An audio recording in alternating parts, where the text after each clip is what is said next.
שלום חברים, היום אנחנו נלמד כל מיני טריקים בגיאומטריה שיעזרו לכם מאוד בהוכחות בכיתה ז', ח' או ט', כלומר בחטיבת הביניים. אז פתיח ומתחילים.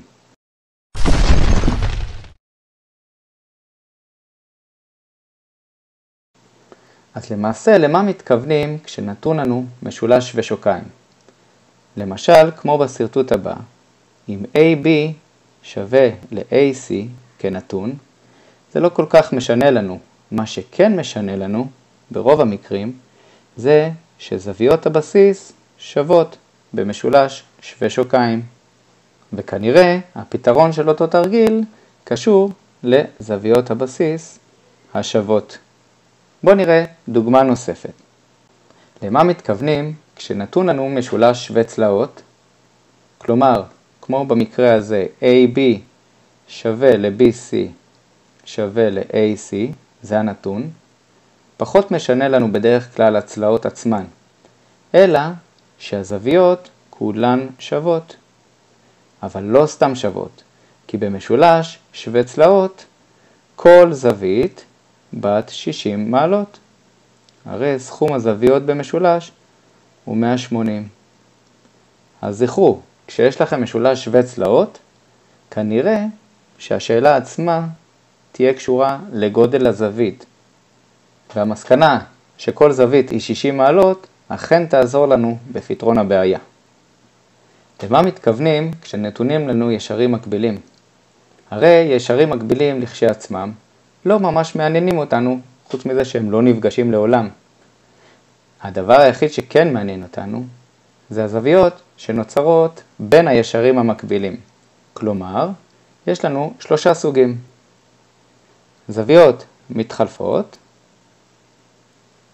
אם נסתכל בסרטוט ואנחנו רואים ש-AB מקביל ל-DC, נוכל להסיק שהזווית הזאת, זווית ABD וזווית BDC, הן זוויות מתחלפות שוות בין הישרים המקבילים האלו.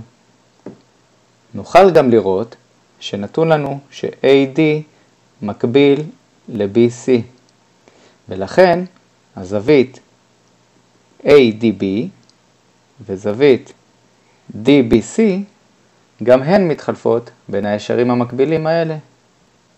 זוויות נוספות שיכולות להיווצר במקרה של ישרים מקבילים הן זוויות מתאימות.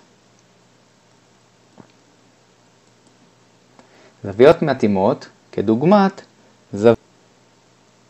זווית ABC, שזוהי זווית B הגדולה, שווה לזווית DCE, מאחר ושתיהן מתאימות בין הישרים המקבילים AB ו-DC.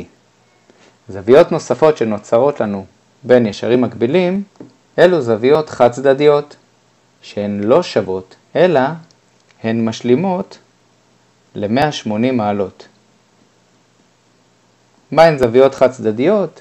בסרטוט הזה אפשר לראות שזווית A וזווית ADC, שתיהן זוויות משלימות.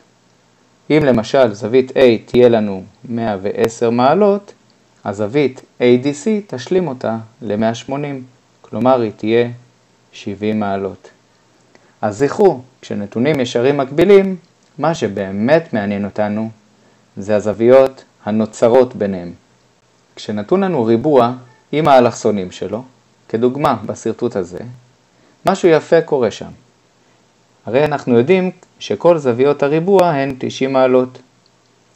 והאלכסונים חוצים את הזוויות, כלומר, כל זווית פה שנוצרת היא בת 45 מעלות.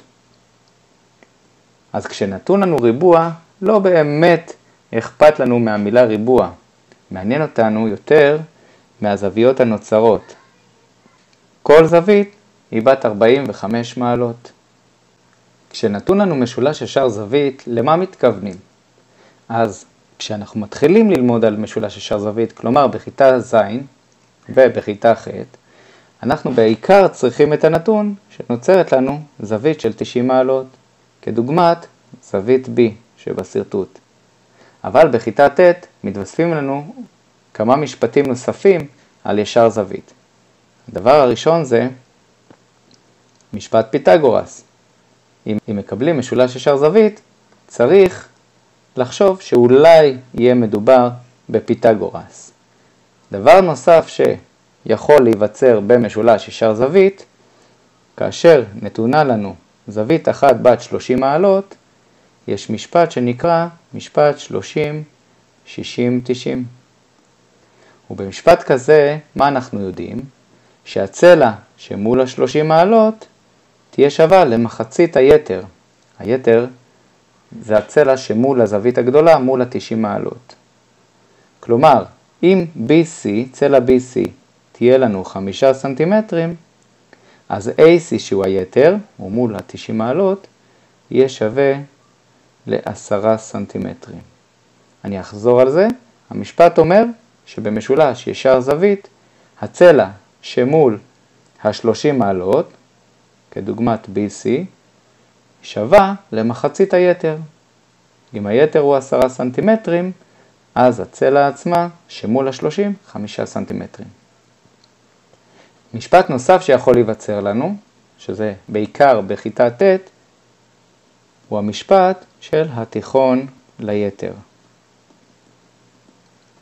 אם נתון לנו תיכון ליתר, כלומר BD יוצר לנו ש-AD שווה ל-DC, צלע AD שווה ל-DC, אז אנחנו יודעים שהתיכון ליתר שווה למחצית היתר. כלומר, אם כל היתר שווה ל-20 סנטימטר, לדוגמה, אנחנו יכולים להסיק ש-BD שווה למחצית היתר, כלומר ל10 סנטימטרים. אבל לא זאת בלבד, כי מאחר והוא מהווה תיכון ליתר, אז AD היא גם 10 סנטימטרים, וגם DC היא 10 סנטימטרים. שימו לב שהמצב הזה יוצר לנו שני משולשים שווי שוקיים. משולש DBC, הזווית הזאת שווה לזווית הזאת מאחר וזה משולש שווה שוקיים, ובמשולש ADB הזווית הזאת שווה לזווית הזאת.